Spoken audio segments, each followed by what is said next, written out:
नमस्कार दोस्तों, आपका हमारे YouTube channel nursing career club में स्वागत करती हूँ।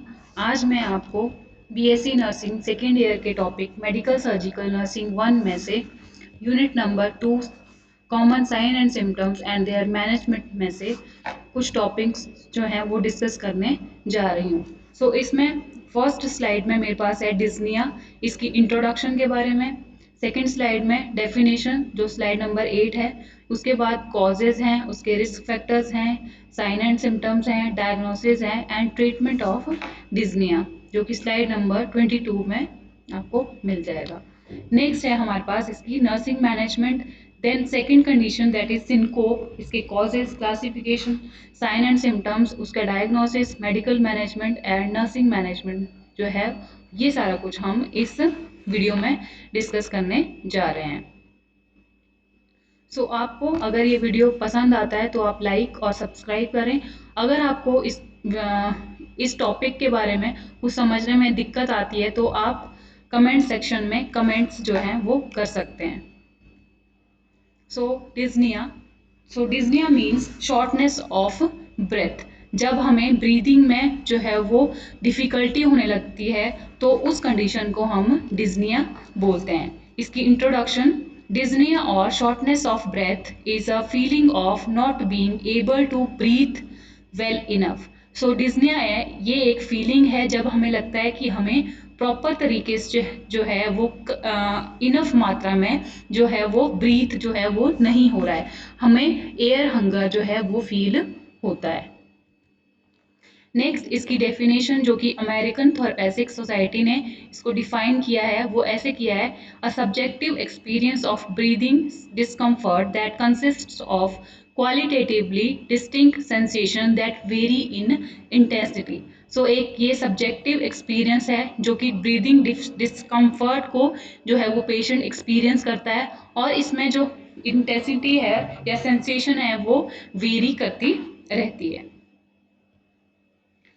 The American Thoracic Society recommends evaluating dyspnea by assessing the intensity of distinct sensations, the degree of distress involved, and its burden or impact on activities of daily living. Distinct sensations include efforts or work, chest tightness, and air hunger. Dyspnea is a normal symptom of heavy exertion but becomes pathological if it occurs in unexpected situations or with light exertion.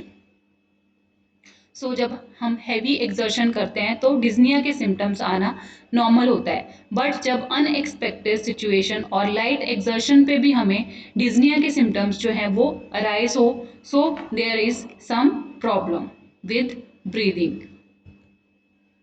Next slide में इसके causes हैं।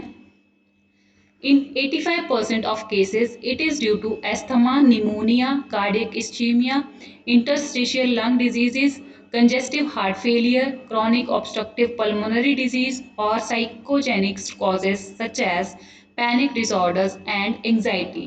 जब किसी patient को 85% cases जो dyspnoea के होते हैं उनमें बेसिकली अस्थमा की वजह से होता है या निमोनिया की वजह से होता है, कार्डियक इस्कीमिया जो है उसकी वजह से हो सकता है, इंटरस्टिशियल लंग डिजीजेस जो होते हैं उनकी वजह से हो सकता है, कंजेस्टिव हार्ट फेलियर की वजह से हो सकता है, chronic obstructive pulmonary disease that is COPD की वजह से हो सकता है, या फिर पैनिक डिसऑर्डर्स या एंजाइटी की वजह से भी हमें डिस्निया जो है वो कभी कभी फील होता है।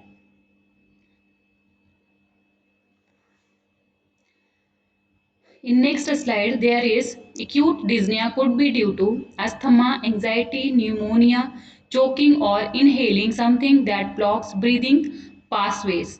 Next is allergic reactions, anemia, serious loss of blood resulting in anemia, exposure to dangerous level of carbon monoxide. Next is heart failure and hypotension. ये जो है ये सारे जो causes हैं, ये सारे reasons हैं जो acute dyspnea create करते हैं। अदर कॉजेज में लाइक क्रूप, जो बच्चों में जो खांसी होती है उसको क्रूप बोलते हैं, उसकी वजह से भी डिज्निया फील होता है। ट्रोमैटिक लंग इंजरी की वजह से, लंग कैंसर, ट्यूबरक्लोसिस की वजह से, pleurisy that is inflammation in the tissue surrounding the lungs, इसकी वजह से भी हमें डिज्निया फील होता है। Pulmonary oedema when too much fluid collects in the lungs, then pulmonary hypertension when the blood pressure in the arteries to the lungs rises. Sarcoidosis, that is when clusters of inflammatory cells grow in the lungs. So ये कुछ और causes हैं जो डिज्निया create करते हैं। सो इस slide में आपको प्रैक्टिस क्वेश्चन है, जैसे कि डिज्निया क्या होता है। जैसे मैंने आपको पहले बताया, इनमें 4 ऑप्शन दिए हैं। डिज्निया इज डिफिकल्टी इन swallowing और difficulty in breathing, difficulty in sleeping और डिफिकल्टी इन यूरिनेशन। जैसे कि हमने पहले इसमें डिस्कस किया, डिज्निया जो है वो डिफिकल्टी इन ब्रीदिंग है। इसके लिए आप रेफरेंस स्लाइड नंबर 6 कर सकते हैं।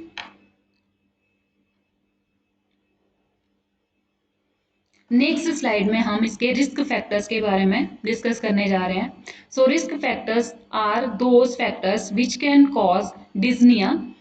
Environmental pollutants such as chemicals, fumes, dust, and smoke can make it more difficult for people with dyspnea to breathe. People with asthma may find that exposure to allergens such as pollens or mold may trigger episodes of dyspnea. Next point है हमारे पास, dyspnea can happen as a result of over exertion, spending time at high altitude और as a symptom of range of condition. ऐसे environmental pollutants like chemicals, कुछ fumes, dust जो होती है, धुआं होता है, ये सब चीज़ें जो है वो ट्रिगर कर सकती हैं डिज्निया के सिम्टम्स को। इसके अलावा अस्थमा के जो पेशेंट्स होते हैं उनको जो जिस चीज़ से एलर्जी है वो भी उनमें डिज्निया जो है वो ट्रिगर कर जाता है। इसके अलावा ओवर एक्सर्शन की वजह से भी या फिर ऊंचाई वाली जगह पे रहने से भी जो है वो डिज्निया कॉज हो सकता है।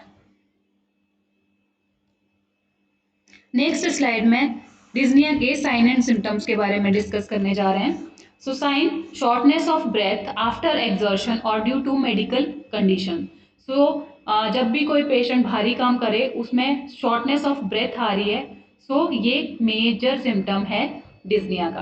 देन फीलिंग स्मूथर्ड और suffocated as a result of breathing difficulty.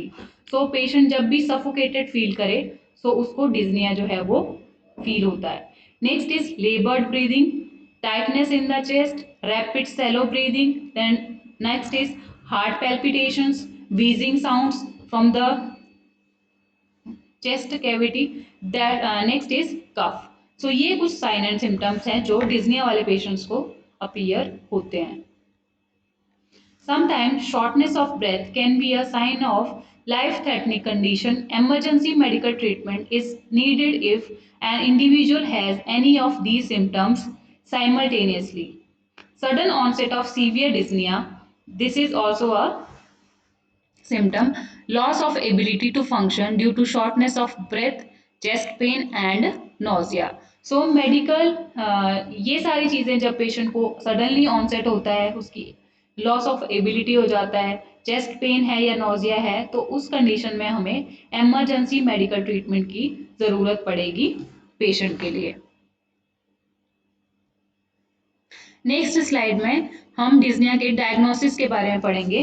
Diagnosis के लिए फर्स्ट ऑफ ऑल आता है history and physical examination. History and physical examination में how and when their attacks of dyspnea started, how long they last, how frequently they occur and how severe they are. ये सारी चीज़ें हम patient से पूछ सकते हैं। इसके बाद ECG, ECG may help to show any signs of heart attack or other electrical problems in the heart. ECG से हम हार्ट से रिलेटेड कोई भी जो प्रॉब्लम है उसको डिटेक्ट कर सकते हैं। हार्ट की कोई प्रॉब्लम है तो उस पेशेंट को डिज्निया के सिम्टम्स अराइज होते हैं। नेक्स्ट टेस्ट है हमारे पास spirometry, test to measure air flow and patient's lung capacity. Patient का एयर फ्लो हमने देखना है और मात्रा देखनी है कि लंग्स में कितनी कैपेसिटी है एयर को रखने की, वो हम स्पायरोमीट्री से मेजर कर सकते हैं। नेक्स्ट टेस्ट है हमारे पास ABG, so ABG that is atrial blood gases, इसमें हम लेवल ऑफ ऑक्सीजन पेशेंट का ब्लड में कितना है, उसके अलावा ब्लड की ऑक्सीजन कैरिंग कैपेसिटी कितनी है, ये सारा कुछ हम एबीजी से पता कर सकते हैं। Next is chest X-ray and CT scan. So chest X-ray और सीटी स्कैन से में हम हार्ट, लंग्स और रिलेटेड सिस्टम से रिलेटेड जो भी स्ट्रक्चर हैं वो हम उसमें देख सकते हैं। अगर स्ट्रक्चर्स में कुछ प्रॉब्लम है तो वो भी आइडेंटिफाई हो जाएगी। नेक्स्ट बात करते हैं डिज्निया के ट्रीटमेंट की। सो treatment will depend on the cause of the problem.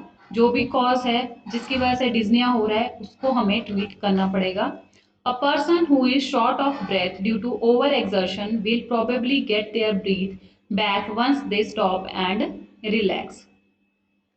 In more severe cases, supplemental oxygen will be needed.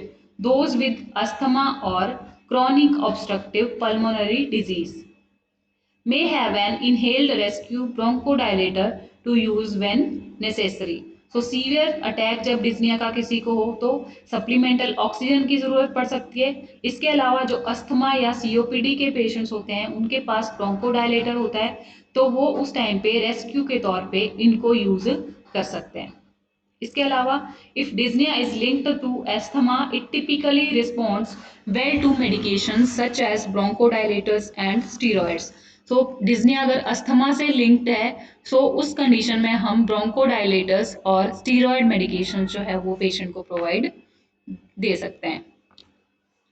When it is due to an infection such as bacterial pneumonia, antibiotics can bring relief. So अगर infection है chest cavity में, chest में infection है या pneumonia है, उसके लिए हम एंटीबायोटिक्स यूज करेंगे।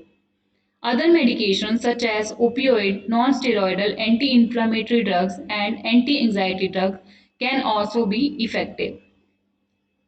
Breathing troubles stemming from COPD can improve with special breathing techniques such as pursed lip breathing and breathing muscle strengthening exercises. Patient can learn how to do these on pulmonary rehabilitation program.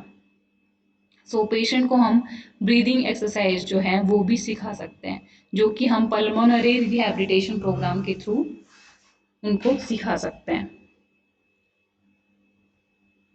If tests indicate low level of oxygen in the blood, supplemental oxygen may be supplied. However, not everyone with shortness of breath will have low blood oxygen level. So oxygen का level जब हमें लगे कि blood में कम है तो हम supplemental oxygen जो है वो पेशेंट को एडमिनिस्टर कर सकते हैं, जब तक कि उसका ब्लड ऑक्सीजन लेवल जो है वो मेंटेन नहीं हो जाता। इसके बाद हम नेक्स्ट स्लाइड में इसकी प्रिवेंशन के बारे में डिस्कस करेंगे। सो क्विटिंग और avoiding smoking is important for preventing respiratory problems. Individuals with dyspnea can take measures to improve their overall health and give themselves more breathing room. These include quitting smoking, avoiding second-hand smoke where possible. Second-hand smoke means which is not directly going into the patient's lung, but due to environmental condition, the smoke is getting into the patient's body. So avoiding other environmental triggers such as chemical fumes and wood smoke. Losing weight as it can reduce stress on the heart and lungs and make it easier to exercise, both of which can strengthen the cardiovascular and respiratory system. While traveling to higher altitudes, one must take time adjusting to higher altitudes, ease into activities gradually and reduce exercise level at altitude above 5000 feet. सो जब भी किसी को high altitude में जाना है वहाँ पे हमने एक्टिविटीज़ को ग्रेजुअली जो है वो इंक्रीज करना है, धीरे धीरे इंक्रीज करना है। जब और जो एक्सरसाइज है वो हमने रिड्यूस करनी है अगर हमारा एल्टीट्यूड जो है वो 5000 फीट से अबव है, तो वहाँ पे हमें एक्सरसाइजेस को रिड्यूस करना है, बिकॉज हाई एल्टीट्यूड में जो ऑक्सीजन लेवल होता है वो कम होता है, जिससे कि डिस्निया जो है वो सीवियर फॉर्म ले सकता है। नेक्स्ट स्लाइड में नर्सिंग मैनेजमेंट है डिज्निया की। सो नर्सिंग मैनेजमेंट में फर्स्ट ऑफ ऑल है assessment. Assess and record respiratory rate and depth at every 4 hours। Assess ABG level, observe for breathing patterns, auscultate breath sounds at least every 4 hours, assess for use of accessory muscles, monitor for diaphragmatic muscle fatigue और weakness। So ये सारी चीज़ें हमने assess करनी है। इसके अलावा observe for retractions और flaring of nostrils, assess the position that a patient assume for breathing, observe presence of sputum for amount, color, consistency. These may indicative of a cause for alteration in breathing pattern. Send specimen for culture and sensitivity testing if sputum appears to be discolored. Evaluate skin color, temperature, capillary refill, observe central versus peripheral cyanosis. So ये सारी चीजें हमने patient में assess करनी है। इसके बाद nursing interventions like place patient with proper body alignment for maximum breathing pattern. A sitting position permits maximum lung excursion and chest expansion. Encourage sustained deep breaths by using demonstration highlighting slow inhalation, holding and inspiration for a few seconds and passive exhalation. So हमने patient को demonstrate करनी है how he can do breathing exercises. So utilizing incentive spirometry. So incentive spirometer हमारे पास होता है जो कि lung capacity को बढ़ाता है, वो भी पेशेंट जो है वो एज अ एक्सरसाइज यूज कर सकता है।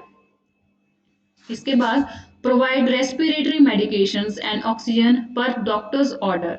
जो भी मेडिसिन रेस्पिरेटरी से रिलेटेड प्रिस्क्राइब की गई हैं या ऑक्सीजन पेशेंट को देना है वो हमने डॉक्टर्स के ऑर्डर के अकॉर्डिंग देना है। Then avoid high concentration of oxygen in patients with COPD because it can cause oxygen toxicity. Maintain a clear airway by encouraging patients to mobilize own secretions with successful coughing. This facilitates adequate clearance of secretions. Suction secretions as necessary. This is to clear blockage in the airway.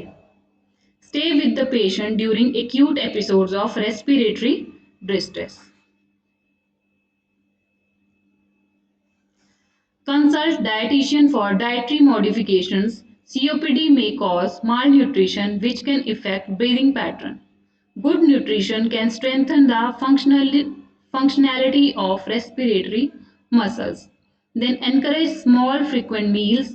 This prevents crowding of the diaphragm. Help patient with activities of daily living as necessary. This conserves energy and avoids exertion and fatigue.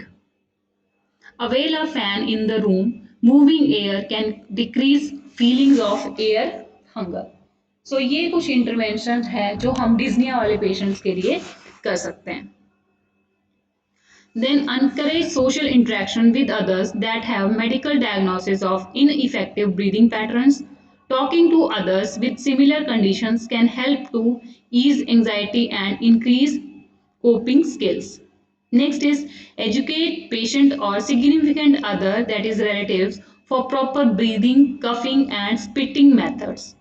These allow sufficient mobilization of secretions. Educate patient about medications like its indications, doses, frequency and possible side effects. Incorporate review of metered dose inhalers and nebulizer treatments as needed.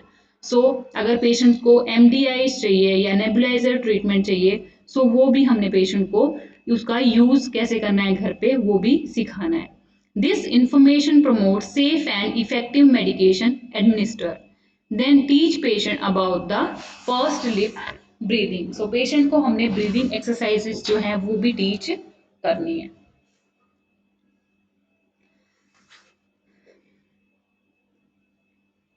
Next slide में आपके लिए एक question है like what is not a cause of dyspnea. So हमने causes डिज्निया के discuss किए थे पीछे, उससे रिलेटेड ही क्वेश्चन है। So option number 1 is anaemia, second option is heart failure, third option is lung cancer, cancer, and the fourth option is dysuria. So dysuria जो है वो इंक्री डिफिकल्टी इन यूरिनेशन होता है और ये नहीं है एक कॉज डिज्निया का। इसके लिए आप स्लाइड नंबर 11 और 12 जो है वो देख सकते हैं। बाकी अनीमिया से भी डिज्निया होता है, हार्ट फेलियर होने से भी डिज्निया होता है, एंड लंग कैंसर है तब भी हमें डिज्निया जो है वो कॉज हो सकता है। सो ये सारा कुछ था डिज्निया के बारे में। नेक्स्ट जो प्रॉब्लम हम डिस्कस करने जा रहे हैं वो है syncope. So syncope means it is also known as fainting, is a loss of consciousness or muscle strength characterized by a fast onset, short duration, and spontaneous recovery. It is caused by a decrease in blood flow to the brain, typically from low blood pressure.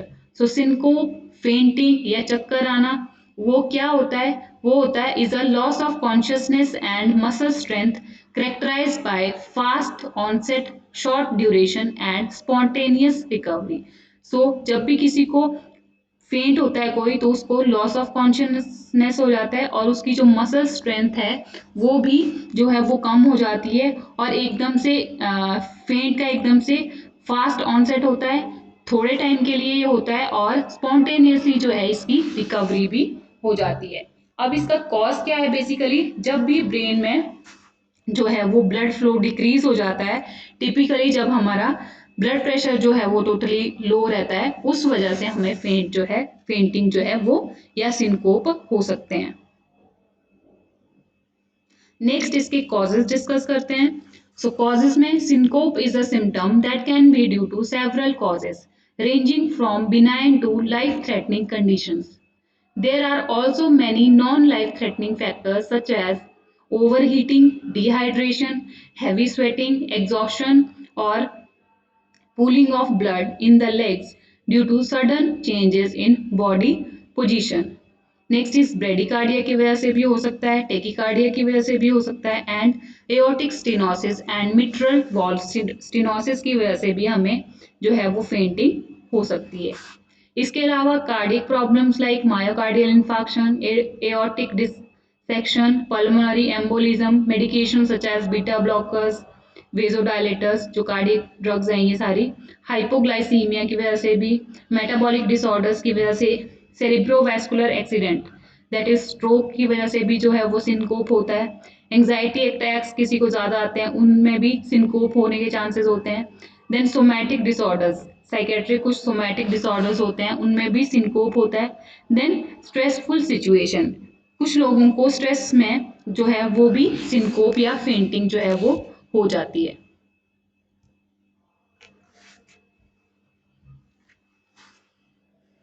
Next slide में इसकी classification है।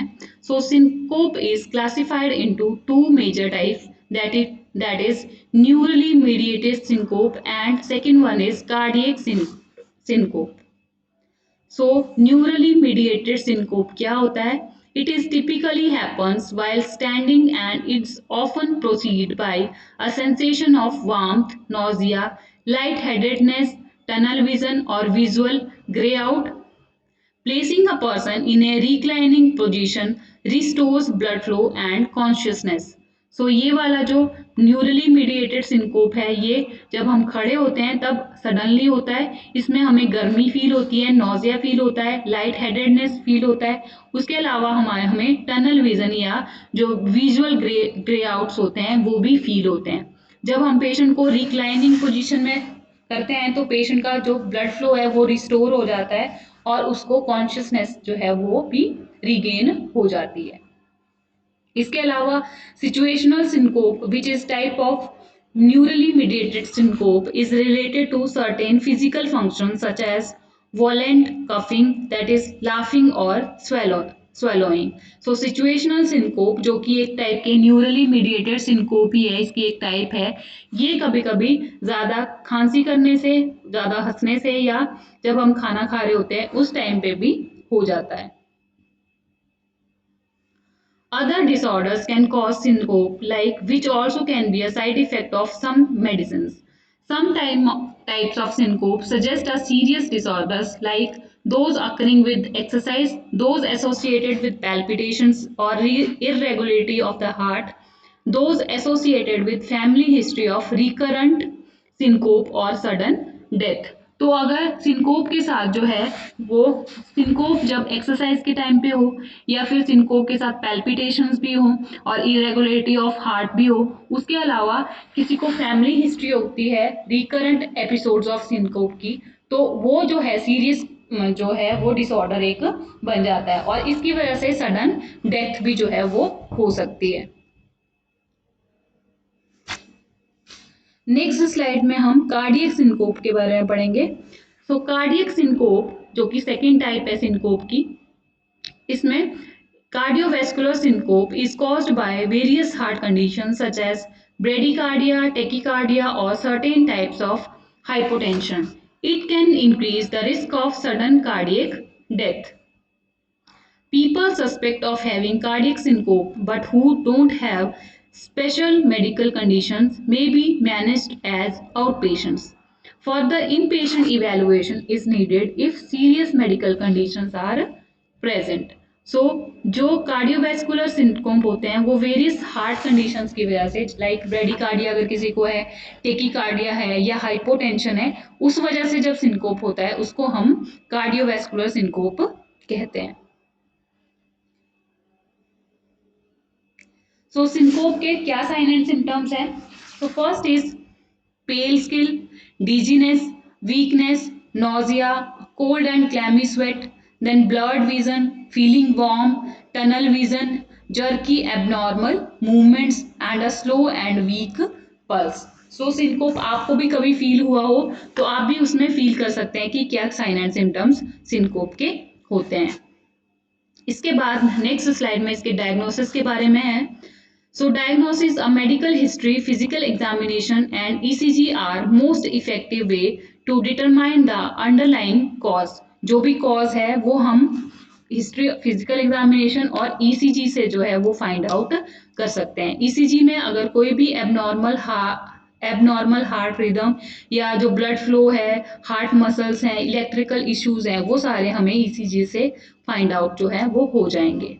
CT scan is generally not required unless specific concerns are present. So brain से related अगर कोई problem नहीं हमें दिख रही है तो सीटी करवाने की जरूरत जो है वो बहुत कम हो जाती है।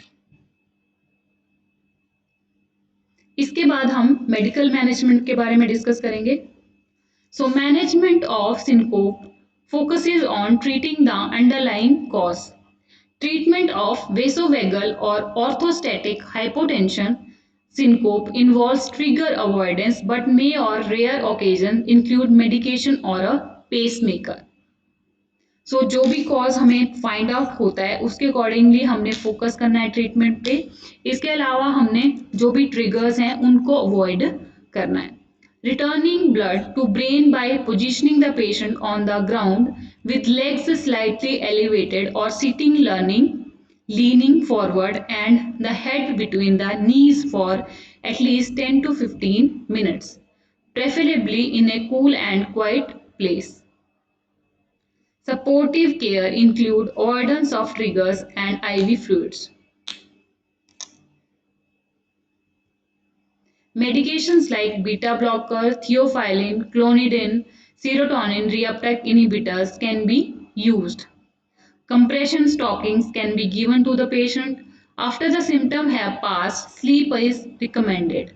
Lifestyle modifications are important for treating people experiencing repeated syncopal episodes. So जो भी ट्रिगर्स हैं जिनकी वजह से सिंकोप कॉज होता है उनको हम लाइफस्टाइल मॉडिफिकेशन के थ्रू जो है वो हैंडल कर सकते हैं। सो नेक्स्ट स्लाइड में आपके लिए क्वेश्चन है like what are the main symptoms of syncope. So जैसे हमने पहले डिस्कस किए, इसमें फर्स्ट ऑप्शन है dizziness, pale skin and flushing, blurred vision और all of the above. So ये सारे सिम्टम जो हैं वो सिंकोप के होते हैं। सो हमारे पास ऑप्शन नंबर डी जो है ऑल ऑफ द अबव ये सही है। इसके लिए आप रेफरेंस कर सकते हैं 45 नंबर वाली स्लाइड को।